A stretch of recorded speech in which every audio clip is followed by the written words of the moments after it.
വിശദമായ വാർത്തകളിലേക്ക്. ബന്ധു നിയമന വിവാദത്തിൽ ഇ.പി. ജയരാജനും പി.കെ. ശ്രീമതിക്കും CPIM കേന്ദ്ര കമ്മിറ്റിയുടെ താക്കീത്. ബന്ധു നിയമനത്തിൽ ഇരുവർക്കും ജാഗ്രതക്കുറവുണ്ടായതായി കേന്ദ്ര കമ്മിറ്റി വിലയിരുത്തി. കേന്ദ്ര കമ്മിറ്റി യോഗം സമാപിച്ചു. We have discussed this issue of the appointments of certain people to the public sector institutions and boards in Kerala. In the last Central Committee meeting that was held in Thiruvananthapuram, we had announced saying that at the next Central Committee meeting, after getting a report from the Kerala State Committee, we shall take a decision on this matter. The reports have come. The two comrades, very senior comrades, big senior leaders of our party, Comrade E.P. Jayarajan and Comrade Srimati, have both also given their explanations where they express their regret at what all that has happened. So, the Central Committee, on the basis of the Kerala State Committee's report and these letters by both these comrades, had decided to warn both these comrades. So, the warning has been issued by the Central Committee. കൂടുതൽ വിശദാംശങ്ങളുമായി സന്തോഷ് തള്ളിങ് ചേരുന്നു. സന്തോഷ്, എന്തൊക്കെയാണ് വിശദാംശങ്ങൾ? 2 ദിവസത്തെ കേന്ദ്ര committee യോഗത്തിന്റെ നിർണായക തീരുമാനങ്ങളാണ് അല്പസമയം മുമ്പ് ജനറൽ സെക്രട്ടറി സീതാറാം യെച്ചൂരി മാധ്യമങ്ങളുമായി പങ്കുവച്ചത്. പ്രധാനമായും കേരളത്തിൽ ബന്ധു നിയമനങ്ങൾ സംബന്ധിച്ചുള്ള വിവാദം സംബന്ധിച്ച് കേന്ദ്ര കമ്മിറ്റി വിശദമായി തന്നെ ചർച്ച ചെയ്തു. ഇക്കാര്യത്തിൽ ജനറൽ സെക്രട്ടറി അറിയിച്ചത് 2 മുതിർന്ന അംഗങ്ങൾ, പാർട്ടിയിലെ മുതിർന്ന അംഗങ്ങൾ ഇ.പി. ജയരാജൻ, പി.കെ. ശ്രീമതി തുടങ്ങിയവർക്ക് ഇക്കാര്യത്തിൽ വീഴ്ച പറ്റി. ഇത് സംബന്ധിച്ച് സംസ്ഥാന കേരള ഘടകം നൽകിയ റിപ്പോർട്ടും ഇരുവരും നൽകിയ എക്സ്പ്ലനേഷൻ ലെറ്ററും കേന്ദ്ര കമ്മിറ്റി യോഗം പരിശോധിച്ചു. അതിനുശേഷം ഇരുവർക്കും വീഴ്ച പറ്റി എന്ന കാര്യം ഇരുവരും സമ്മതിച്ചു. ആ സാഹചര്യത്തിൽ ഇരുവർക്കും വാർണിംഗ് നൽകാൻ കേന്ദ്ര കമ്മിറ്റി യോഗം തീരുമാനിച്ച കാര്യമാണ് യെച്ചൂരി പങ്കുവച്ചത്. CPM ഭരണഘടനാ പ്രകാരം അച്ചടക്ക നടപടിയുടെ ആദ്യഘട്ടമാണ് ഇത്തരത്തിലുള്ള വാർണിംഗ്. അതുകൊണ്ട് തന്നെ ഇത്തരം നടപടികൾ ഇനി ആവർത്തിക്കാതിരിക്കാൻ ശ്രദ്ധിക്കണം എന്നൊരു മുന്നറിയിപ്പ് പാർട്ടി നൽകുന്നുണ്ട്. അതിനുശേഷം പാർട്ടി മറ്റു പ്രധാനപ്പെട്ട കാര്യം കേന്ദ്ര കമ്മിറ്റി യോഗം തീരുമാനിച്ചിരിക്കുന്നത്, ഈ സംസ്ഥാനങ്ങൾക്ക് കേന്ദ്ര സർക്കാർ ആവശ്യമായ ഭക്ഷ്യവസ്തുക്കൾ വിതരണം ചെയ്യുന്നില്ല എന്നൊരു പ്രശ്നം നൽകുന്നു. നിരവധി ജനകീയ പ്രശ്നങ്ങൾ ശക്തമായി ഉയർന്നു വരുന്നു. ഇവ മുൻനിർത്തിയുള്ള പ്രക്ഷോഭത്തിന് കേന്ദ്ര കമ്മിറ്റി ആഹ്വാനം ചെയ്തിരിക്കുന്നു. മെയ് അവസാന വാരത്തോടു കൂടി ദേശവ്യാപകമായി കേന്ദ്ര സർക്കാരിന്റെ ജനവിരുദ്ധ നയങ്ങൾക്കെതിരെ കേന്ദ്ര കമ്മിറ്റി പാർട്ടി പ്രക്ഷോഭം നടത്തും. ശരി, സന്തോഷാണ് വിവരങ്ങൾ നൽകിയത്. മറ്റു വാർത്തയിലേക്ക്. KM മാണിയെ UDF-ൽ തിരികെ എത്തിക്കുന്ന വിഷയത്തിൽ മലക്കം മറിഞ്ഞ് KPCC പ്രസിഡന്റ് MM ഹസൻ. മാണിയെ UDF-ലേക്ക് ക്ഷണിച്ചിട്ടില്ലെന്ന് ഹസൻ KPCC യോഗത്തിന് ശേഷമുള്ള വാർത്താ സമ്മേളനത്തിൽ പറഞ്ഞു. UDF-ലേക്ക് KM മാണിയെ തിരികെ എത്തിക്കാനുള്ള നീക്കത്തിനെതിരെ KPCC യോഗത്തിൽ അതിരൂക്ഷമായ വിമർശനം ഉയർന്നിരുന്നു. വിവരങ്ങളുമായി സുനിൽ അരുമാനൂർ ചേരുന്നു. സുനിൽ, നമ്മൾ ഇന്നലെ കേട്ടതാണ് ഹസൻ വ്യക്തമായി UDF-ലേക്ക് മാണിയെ ക്ഷണിക്കുന്നത്. മലക്കം മറിച്ചിനുള്ള കാരണം, ഇന്നത്തെ യോഗത്തിന്റെ വിശദാംശങ്ങളൊപ്പം. അജിംഷാദ്, ഇന്നലെ മാധ്യമങ്ങളോട് പ്രതികരിക്കുകയാണ് MM ഹസൻ. KPCC പ്രസിഡന്റ് കൂടിയായ MM ഹസൻ നിലപാട് വ്യക്തമാക്കിയത് KM മാണിയെ UDF-ലേക്ക് സ്വാഗതം ചെയ്യുന്നതായും KM മാണിയെ UDF-ലേക്ക് തിരിച്ചു കൊണ്ടുവരണം എന്നുള്ള അഭിപ്രായ പ്രകടനമാണ് ഇന്നലെ MM ഹസൻ നടത്തിയിരുന്നത്. പക്ഷേ ഇന്ന് KPCC ഭാരവാഹികളുടെയും MLA-മാരുടെയും MP-മാരുടെയും യോഗത്തിനകത്ത് ആദ്യമേ തന്നെ ഈ വിഷയമാണ് ഉയർന്നത്. KM മാണിയെ തിരിച്ചു കൊണ്ടുവരുന്ന കാര്യം പരസ്യമായി പ്രഖ്യാപിക്കാൻ ഏതു തരത്തിലുള്ള ചർച്ചയാണ് നടന്നത്? അത്തരത്തിൽ ചർച്ചയൊന്നും നടക്കാതെ എന്തുകൊണ്ടാണ് KPCC പ്രസിഡന്റ് ഇത്തരത്തിൽ ഒരു പരാമർശം നടത്തിയത് എന്ന് ചൂണ്ടിക്കാട്ടി ഐ ഗ്രൂപ്പ് നേതാക്കളാണ് രംഗത്തെത്തിയത്. ഈ നേതാക്കൾ രൂക്ഷമായ വിമർശനവും ഉന്നയിച്ചു. KM മാണിയെ എന്തിനാണ് ഇവിടേക്ക് കൊണ്ടുവരുന്നത്? അത്തരത്തിലുള്ള ഒരു സാഹചര്യം ഇപ്പോൾ നിലനിൽക്കുന്നില്ല. UDF നല്ല രീതിയിലാണ് ഇപ്പോൾ മുന്നോട്ട് കൊണ്ടുപോകുന്നത്. കോൺഗ്രസ് നേതാക്കളെയും കോൺഗ്രസിനെയും അടക്കം അടച്ചാക്ഷേപിക്കുകയും പ്രത്യാരോപണങ്ങൾ ഉന്നയിച്ച് രംഗത്തെത്തുകയും ചെയ്ത ഒരു നേതാവാണ് KM മാണി. KM മാണിയുടെ കേരള കോൺഗ്രസ് വലിയ പാർട്ടിയാണെന്ന് ചിത്രീകരിച്ചുകൊണ്ട് മുന്നോട്ട് പോകുന്നത് കോൺഗ്രസിന് നല്ലതല്ല എന്ന സൂചനയാണ് എ ഗ്രൂപ്പ് നേതാക്കളും അതുപോലെ തന്നെ ഐ ഗ്രൂപ്പ് നേതാക്കളും നൽകിയത്. വളരെ രൂക്ഷമായി ഇന്ന് യോഗത്തിനകത്ത് സംസാരിച്ചത് PT തോമസ് ആയിരുന്നു. PT തോമസ് ഇക്കാര്യത്തിൽ വളരെ രൂക്ഷമായി ഇപ്പോഴത്തെ ഒരു സാഹചര്യവും KM മാണിയെ കൊണ്ടുവരാനായിട്ടില്ല എന്നും മറ്റു കാര്യങ്ങൾ നമുക്ക് ചർച്ച ചെയ്യുന്നതായിരിക്കും ഉചിതമെന്നുമുള്ള ഒരു നിലപാട് സ്വീകരിച്ചു. ജോസഫ് ആഴക്കനും അതുപോലെ തന്നെ അടൂർ പ്രകാശ് അടക്കമുള്ള നേതാക്കൾ ഇതിന് സമാനമായിട്ടുള്ള അഭിപ്രായ പ്രകടനങ്ങളാണ് യോഗത്തിൽ നടത്തിയത്.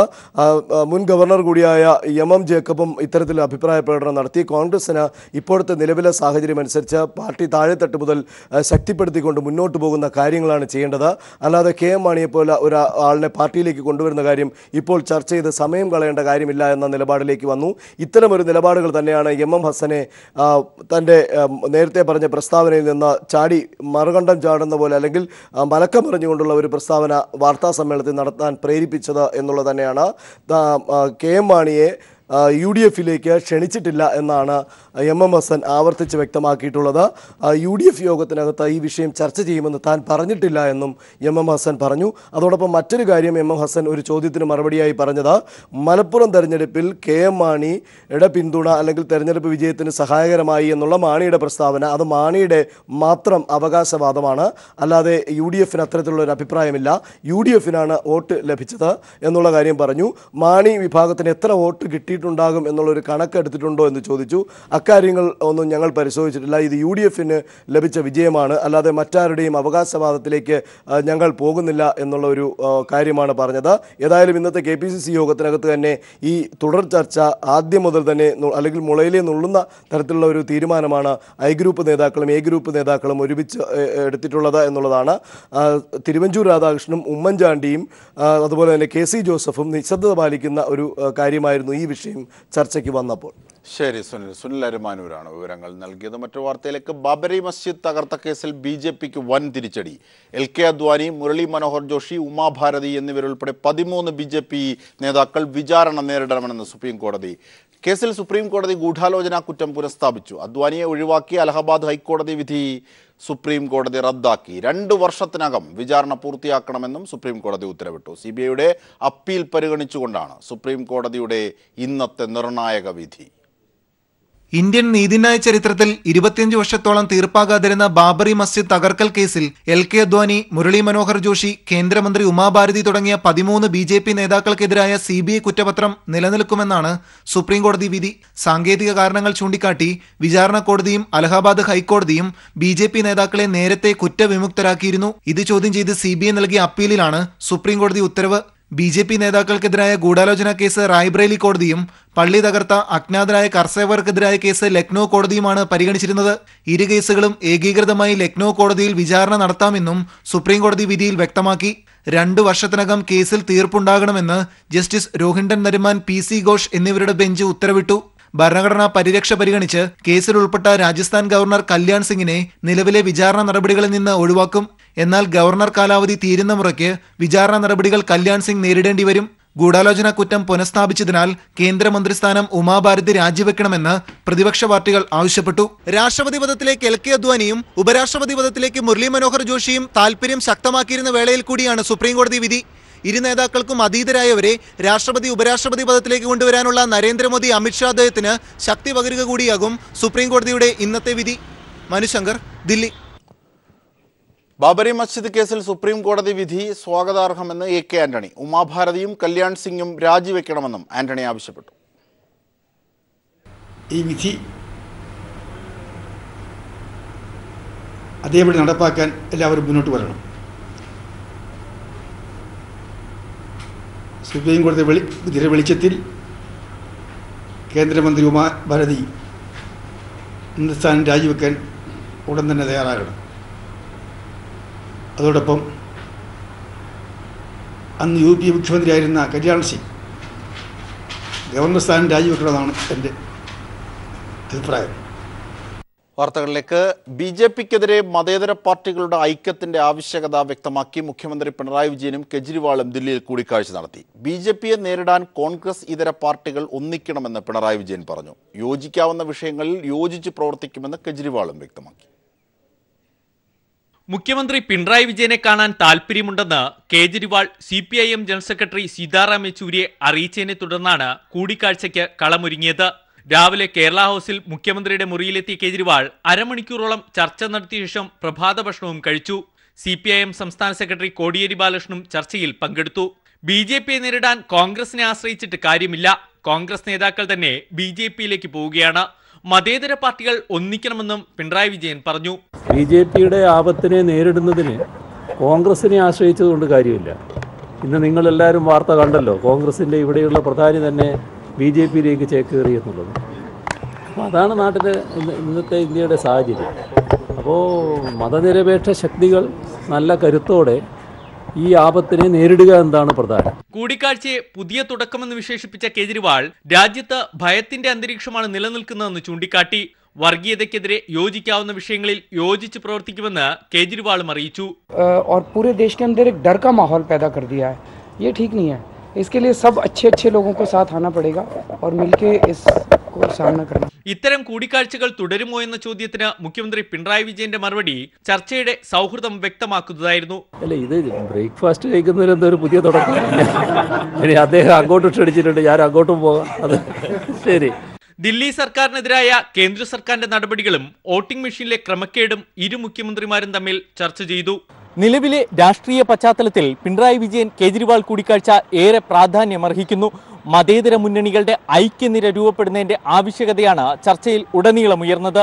ദില്ലി കേരള ഹൗസിൽ നിന്നും ക്യാമറമാൻ ശൈലേഷ് കലായിക്കൊപ്പം സന്തോഷ് സർലിംഗ്.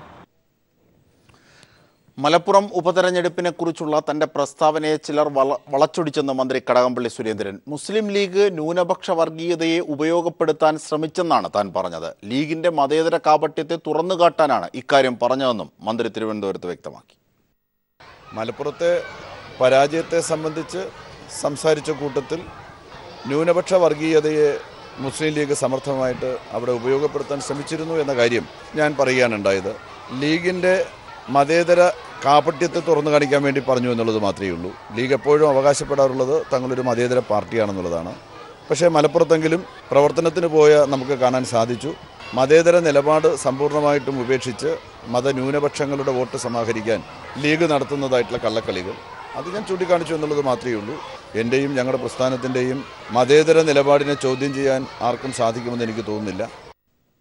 മലപ്പുറത്ത് BJPക്ക് വലിയ ക്ഷീണം സംഭവിച്ചിട്ടില്ലെന്ന് BJP സംസ്ഥാന അധ്യക്ഷൻ കുമ്മനം രാജശേഖരൻ. UDF LDF മുന്നണികളുടെ പ്രചരണത്തെ അതിജീവിച്ച് തങ്ങളുടെ ശക്തി വർദ്ധിപ്പിക്കുകയാണ് ചെയ്തതെന്നും കുമ്മനം അവകാശപ്പെട്ടു. നമുക്ക് കഴിഞ്ഞ തെരഞ്ഞെടുപ്പിനേക്കാൾ ഏതാണ്ട് 1000-നടുത്ത് വോട്ടുകൾ നമുക്ക് കൂടുതൽ സമാഹരിക്കാൻ കഴിഞ്ഞു. നമ്മെ സംബന്ധിച്ചിടത്തോളം അത്ര വലിയ പരാജയമൊന്നുമല്ല സംഭവിച്ചിരിക്കുന്നത്. മുസ്ലിം ലീഗിൻ്റെയും ഒക്കെ വളരെ പരമ്പരാഗതമായി നെടുങ്കൻ കോട്ടയിൽ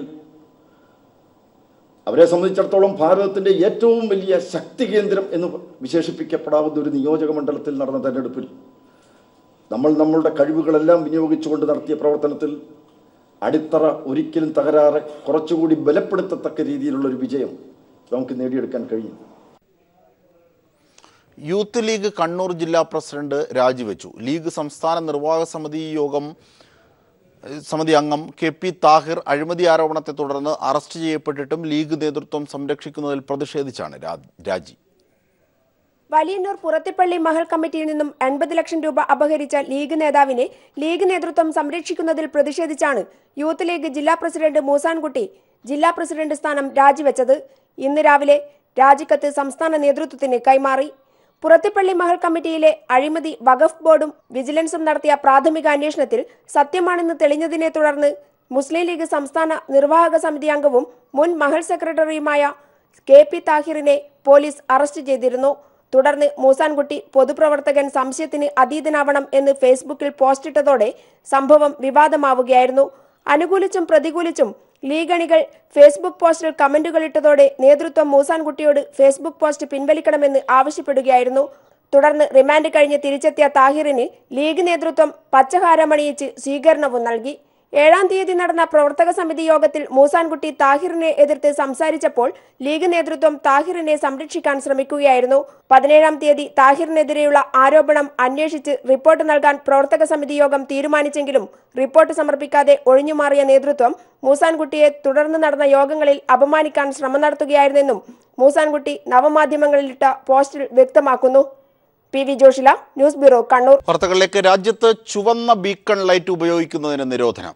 രാഷ്ട്രപതിക്കും പ്രധാനമന്ത്രിക്കും ഉൾപ്പെടെ ആർക്കും ഇനി ചുവന്ന ബീക്കൺ ലൈറ്റ് ഉപയോഗിക്കാൻ സാധിക്കില്ല. പ്രധാനമന്ത്രിയുടെ നേതൃത്വത്തിലുള്ള മന്ത്രിസഭാ യോഗത്തിലാണ് പുതിയ തീരുമാനമെടുത്തത്. മെയ് 1 മുതൽ തീരുമാനം പ്രാബല്യത്തിലാകും. ആംബുലൻസ്, അഗ്നിശമന സേന, പോലീസ് വാഹനങ്ങൾ എന്നിവയ്ക്ക് നീല ബീക്കൺ ലൈറ്റുകൾ ഉപയോഗിക്കാമെന്ന് കേന്ദ്ര സർക്കാരിൻ്റെ ഉത്തരവിലുണ്ട്. കടുത്ത വരൾച്ച നേരിടുന്ന കുട്ടനാട്ടിലെ ജനങ്ങൾക്ക് കുടിവെള്ള വിതരണവുമായി ജില്ലാ ഭരണകൂടം. പ്രതിദിനം 2.5 ലക്ഷത്തിലധികം ലിറ്റർ കുടിവെള്ളമാണ് വിതരണം ചെയ്യുന്നത്. കാർഷിക മേഖല പൂർണ്ണമായും വരൾച്ച നേരിടുമ്പോഴും ജനങ്ങൾക്ക് കുടിവെള്ളം എത്തിച്ച് മാതൃകയാവുകയാണ് ജില്ലാ ഭരണകൂടം. ഒരു കാലഘട്ടത്തിൽ കുടിവെള്ളത്തിന്റെ വില കുട്ടനാട്ടുകാർക്ക് അറിയില്ലായിരുന്നു. കാരണം പുഴകളും കായലുകളും കൊണ്ട് ശുദ്ധജലത്തിന്റെ കാര്യത്തിൽ സമ്പൽ സമൃദ്ധമായിരുന്നു ഈ പ്രദേശം. എന്നാൽ ഇന്നതല്ല കുട്ടനാട്ടുകാരുടെ സ്ഥിതി. കായലുകളിൽ ഉപ്പുവെള്ളം കയറിയതോടെ കൃഷി ആവശ്യത്തിന് പോലും ഒരു തുള്ളി വെള്ളമില്ലാത്ത അവസ്ഥയിലാണ് കുട്ടനാട്ടുകാർ. ഒത്തിരി വെള്ളമൊക്കെ ഉണ്ട്, പക്ഷെ കുടിക്കാൻ പറ്റണ്ടേ? ഞങ്ങൾക്ക് ഒരു പൈപ്പ് ലൈനോ ഒന്നും തരത്തുമില്ല, വെള്ളവും ഇല്ല. ഇവരിങ്ങനെ കൊണ്ടുവരുന്നതുകൊണ്ട് ഞങ്ങളിങ്ങനെ കുടിക്കുന്നു. അല്ല എന്താ ചെയ്യും? കുഞ്ഞുങ്ങൾക്കൊക്കെ ആണെങ്കിലും എന്ത് രോഗമാണെന്നറിയാവോ? കുടിക്കാൻ പോയി ഞങ്ങൾക്ക് വെള്ളമില്ല. പിന്നെ ഇങ്ങനെ കിട്ടുന്ന വെള്ളം കൊണ്ട് ഞങ്ങൾ കൈകാര്യം ചെയ്യുന്ന മാത്രമേ ഉള്ളൂ. കുടിവെള്ളമെങ്കിലും കിട്ടിയാൽ മതി, കുടിക്കുമെങ്കിലും കഴിക്കാമല്ലോ. പാചകത്തിന് പിന്നെ ഞങ്ങൾ എവിടെങ്കിലും പോയി നടന്നാണെങ്കിലും കോഴിക്കോട് കുടിക്കാൻ. എന്നാൽ വരൾച്ച രൂക്ഷമായതോടെ വണ്ടികളിൽ കുടിവെള്ളം എത്തിക്കാൻ ജില്ലാ ഭരണകൂടം തയ്യാറായതോടെ കുട്ടനാട്ടിലെ കുടിവെള്ള പ്രശ്നത്തിന് ഒരു പരിധിവരെ പരിഹാരമായി. കുട്ടനാട്ടിലെ 13 പഞ്ചായത്തുകളിൽ പ്രതിദിനം 2,57,300 ലിറ്റർ കുടിവെള്ളമാണ് ഇപ്പോൾ വിതരണം ചെയ്തു വരുന്നത്. വീടുകളിലും പഞ്ചായത്തുകളിലും തയ്യാറാക്കിയ പ്രത്യേക കുടിവെള്ള ടാങ്കുകളിലാണ് ഇപ്പോൾ വെള്ളം എത്തിക്കുന്നത്. ഇതിനായി 3000 ലിറ്റർ സംഭരണ ശേഷിയുള്ള 176 ടാങ്കുകളാണ് വിവിധ പ്രദേശങ്ങളിൽ ഒരുക്കിയിരിക്കുന്നത്. കഴിഞ്ഞ 2 മാസത്തിലധികമായി ജില്ലാ ഭരണകൂടത്തിന്റെ ഇടപെടലോടെ ഇപ്പോൾ കുട്ടനാട്ടിലെ കുടിവെള്ള പ്രശ്നത്തിനൊരു പരിഹാരമായിരിക്കുകയാണ്. Shajahan, news bureau, Alappuzha.